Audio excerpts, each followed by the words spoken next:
all Hebrew linguists recognize that most Hebrew words are derived from a triliteral or three-letter root. However, there are some linguists who have suggested that these triliteral roots are themselves derived out of a biliteral or two-letter root.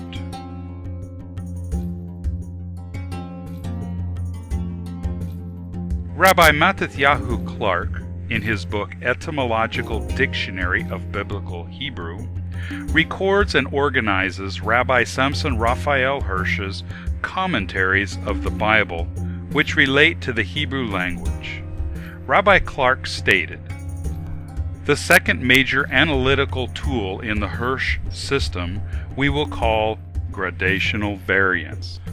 This involves 5 special consonants: the aleph, he, vav, yud, and nun.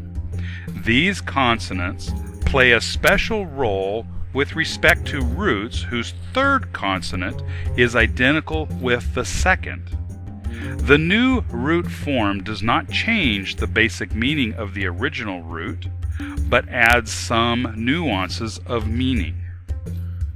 Rabbi Clark then provides many examples of these gradational variants, including the triliteral root tsarar, which means forcing, constraining, oppressing.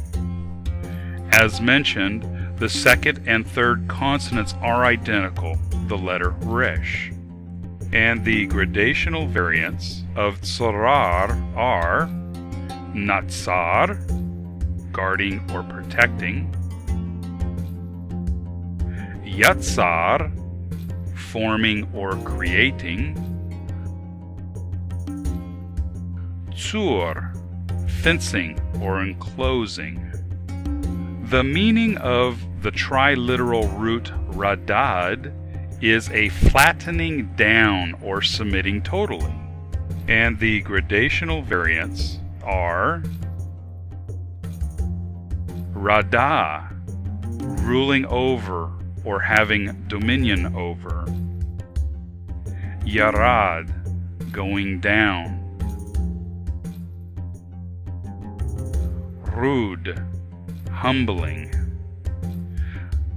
Wilhelm Gesenius, one of the greatest Hebrew scholars of all time, wrote in his book, Gesenius' Hebrew Grammar, "A large number of triliteral stems really point to a biliteral base, which may be properly called a root since it forms the starting point for several triliteral modifications of the same fundamental idea." Gesenius then cites the following example. The biliteral root kar is the root of karar, kara, achar, kor, each being related to the idea of digging. Another example he provides is the biliteral root dach.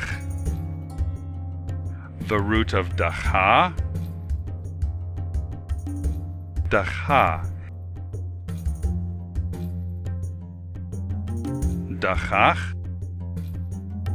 and doch, each being related to the idea of striking or breaking. States in his book, How the Hebrew Language Grew, scholars are fairly convinced that back of these three-lettered roots lie old, primitive two-letter syllables. These two-lettered syllables represent some simple, primitive action or thing.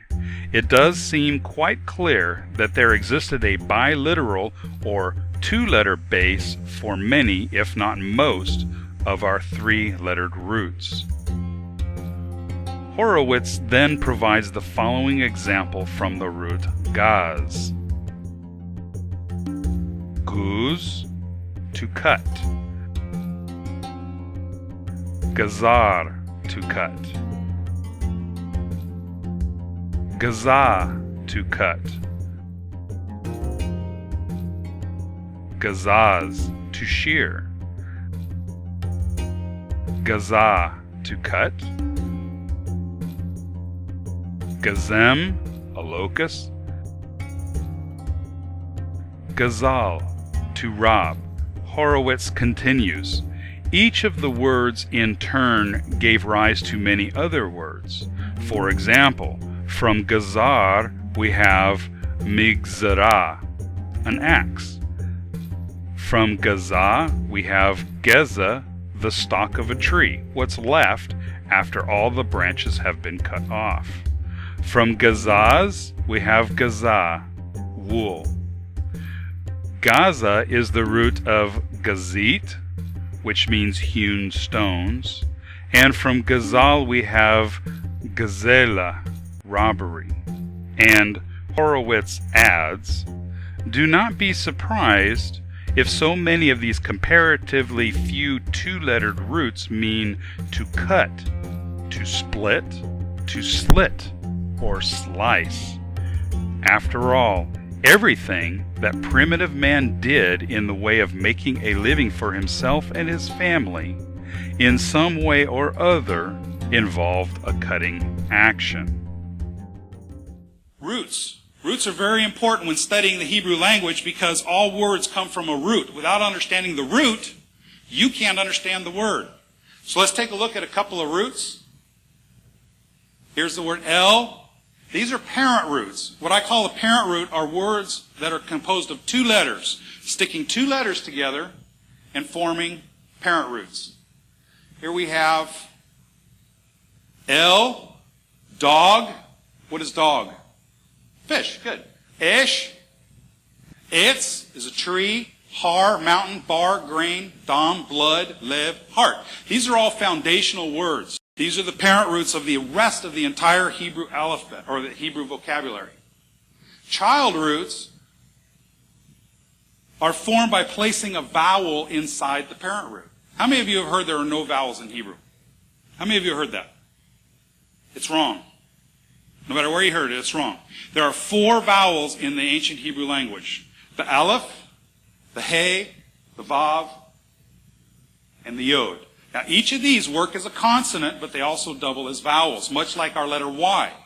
Our letter Y is a consonant like in the word yellow, but it's also a vowel like in the word fly. These 4 letters work the same way. By taking a parent root and adding one of these vowels to it, you create a child root. Now, each one of these roots are going to be related in meaning. Here's a parent root, lach, walk. Now, let's put a hey in front of it. Make the child root out of that, and we have the word halach. How many of you are familiar with the word halach? Very, very, very common. Used several thousand times in the biblical text, and it means to walk. La'ach. This is a root to the word malach. Now, don't confuse that with melech, king. This is malach. Anybody know what malach is? Messenger. A messenger is one who walks for another. You notice that how each one of these words are related to each other, and they're all related to the root.